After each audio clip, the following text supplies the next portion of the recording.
guys, welcome back to my channel. My name is Holly, this is She Reads, and today I'm going to be going through my April wrap-up with you. So I ended up reading 5.5 books this month, and this was my first month ever trying audiobooks. So I was super excited because it took a little bit of getting used to. At first, my very first book that I listened to, I was kind of like, I don't know if this is for me. I found it kind of hard to retain the information. But once I got used to it, I found that I really liked it. So I ended up reading 3 of the books on audiobook, which really helped bring up my totals because otherwise I would have only read 2.5 books. So I started my last book in April and I'm planning on finishing it in May. But I'm just going to go kind of just right from the beginning with what I started reading this month and what I finished. If you watched my April TBR, you are going to be laughing because I pretty much read like nothing that I said I was going to read. And that's kind of how my TBRs are going to be. Like some months I think I'm going to follow them. Some months I don't think I'm going to follow them at all. I read 1 book that was on my TBR. My whole TBR from last month was to do rereads. But I did do one of those, and that was Tuesdays with Morrie by Mitch Albom. So I have this plan. Mitch Albom is going to be releasing a new book in October. So I have this plan to do 1 reread of his a month all the way up until October so that I can read his new book. So I started out with Tuesdays with Morrie. This is basically about Mitch's own life, and it's about his mentor Morrie, who was his college professor and who he really connected with while he was in college or university, but who he had lost touch with over the years. Mitch becomes a huge famous sports writer and eventually leaves that job to write novels. Seeing Morrie on a television show where he was being interviewed because he had developed ALS, and kind of he was just like a very positive person, and he was being interviewed about his condition and just in general how he plans on living his life and what's important to him now. Mitch ends up seeing this and decides to reconnect with him. So this book is basically about that reconnection. He goes every Tuesday and visits with Morrie, and he learns basically life's greatest lessons from this man. This man was very wise, kind of had life all figured out, and Mitch learns so much from him before he passes away, and all of that is in this book. I highly recommend it. It is just such a good story. It will definitely impact the way you think about life and what's truly important. Lessons coming from this man who knows that he is dying. So definitely pick that one up if you never have read it. I can't say enough good things about it. Pretty much with all of Mitch's books are like this. But this one in particular, this is one of his most famous works, and this one is just like, it is so good. Definitely a 5 out of 5 on this one. The next book that I read was not on my TBR, and that was The Diary of Jack the Ripper. So this was very interesting. This is a nonfiction book, and this is basically a few years ago, the diary of Jack the Ripper has surfaced. Now, there's been tons of tests done on this diary to try to prove or disprove whether or not this really is the diary of Jack the Ripper. And the book kind of lets you make up your own mind.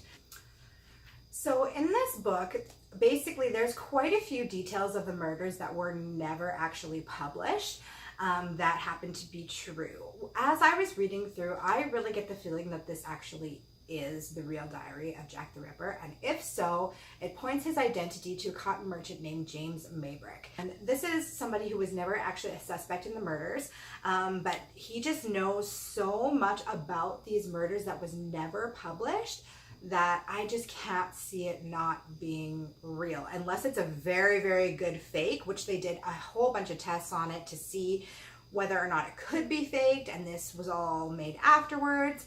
But my own personal opinion after reading this book, I think it really is the diary of Jack the Ripper.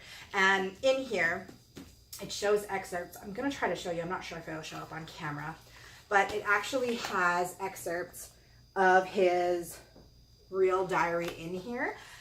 So actually like the real handwriting and everything is a huge portion of this book, and then it does transcript it as well in case you can't read it because it is like pretty sloppy handwriting. So I definitely would recommend this one. I actually gave this one a 5 out of 5 as well. It was super interesting. If you are really into like serial killers and stuff like that, and I mean, you know, the whodunit of Jack the Ripper has been a case that for hundreds of years has like enthralled the world, and we're still not 100% sure who this was. So I definitely found this super interesting. Give it a read if you're interested in serial killer documentaries, anything like that. definitely pick it up.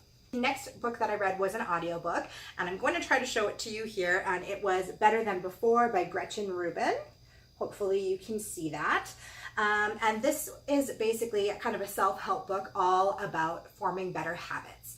I absolutely love Gretchen Rubin's book, The Happiness Project. It's one of my favorite books. I've reread it a couple of times, and I've actually completed The Happiness Project myself, and I actually think I might do it again because it's definitely a good refresher. If you've never read that book, I definitely would pick it up.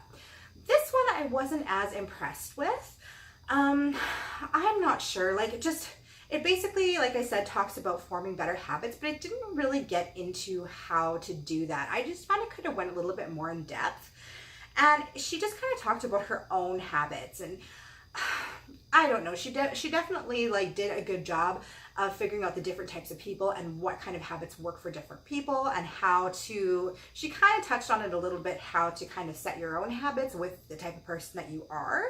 But I just didn't really find that, and maybe that is because it was one of the first audiobooks that I had listened to, so maybe I wasn't really retaining it enough. That could be it, and perhaps if I had actually sat down and read a hard copy, I would have felt differently about it. But I just kind of felt like it just didn't do enough for me. I didn't really take away as much as I wanted to from it, if that makes sense. So I gave this one a 3 out of 5. Maybe, like I said, if I sat down and read it, it would maybe go to a higher level, but as it sits, I'm just going to stick with 3 out of 5 for this one. The next book that I read was also on audiobook, and it was The Chug Man. And this one is by CJ Tudor, and I actually really enjoyed this one. Gave it about a 4.5 out of 5. And it is a fiction work about a group of kids who stumble upon a dead body in their woods. And it's kind of about like who done it. Basically like a high school teacher ends up getting pinned for this murder, ends up maybe being somebody else, and it actually goes between the time when these kids are kids, and then it actually also goes into the present day when they're adults. And basically, without giving too much away, the killer kind of resurfaces and mayhem ensues and stuff like that. But once again, I gave this about a 4.5. This one was also read on Audible, so there are definitely parts I definitely notice when I'm listening to something on Audible, that sometimes I'll find myself like zoning out, and I'm like, oh crap, like I didn't listen to that last part and I have to rewind it. So I think there's a couple parts in there where I did that, and so maybe I missed some pertinent information. So I think that had I actually read it, once again, sitting down reading through it, it probably would have been a 5 out of 5, and I just maybe missed some things out of it. But definitely really, really interesting. It was a good whodunit, and it wasn't, it was a good twist, and I just really, really enjoyed it. The last book that I finished, once again on audiobook, was The 5 Secrets You Must Discover Before You Die. And that is by John Izzo, Dr. John Izzo. This one, I didn't really care for it that much. I give it maybe a 2.5 or a 3.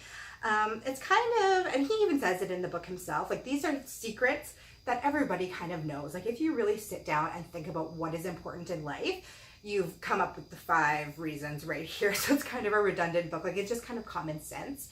But it does like kind of make you think about, you know, what you take for granted in life and what you maybe should be prioritizing before other things. So I'd give it about a 3. Same sort of thing. I listened to it on an audiobook. Maybe it would have been different if I actually like sat down and flipped through it. I don't know. Is that a common thing? Like anybody else that listens to audiobook, is that sort of how you feel about it too? Like maybe if I actually sat down and read these books, it would be different. I don't know. But in any case, it was all right. I'm finding that I'm liking listening to kind of like nonfiction works a lot more on audiobook than if I was like physically reading a novel and listening to a novel at the same time. I definitely find that I kind of can't do 2 at once because I just kind of like get the stories intertwined. And I'm just that type of person in general. I can't really read 2 books at the same time unless one is fiction and one is nonfiction. So the last book that I started out reading and have not finished it yet, but that you will see again in my next wrap up, is The Forbidden by F.R. Tallis. And this showed up in one of my, was it the last one? Can't remember if it was the last one, but it was one of my Throw Club unboxings. So I started reading this one. I am like super, super enjoying it a whole lot right now. As it stands right now, I'm just over halfway through, maybe 3/4 through. and I'm definitely giving it a 5 out of 5 so far. It's set in the 1800s, and it's about this doctor who decides to start working with electromagnetic impulses and like basically the start of using technology in modern day medicine. And he basically does this experiment where he kills himself, and then a worker brings him back to life using what are those things called? Those things that like on your chest? Like, what am I talking about? I'm clearly not a doctor. But you know, those things that like that shock yourself back to life or whatever. That's basically what he's developing. So he uses that to resuscitate him, and when he dies, he basically goes to hell. And he comes back pretty much not the same as he was. I don't want to give too much away, but it's definitely very, very interesting. It's scary. I am super, super into it, and I can't wait to finish it.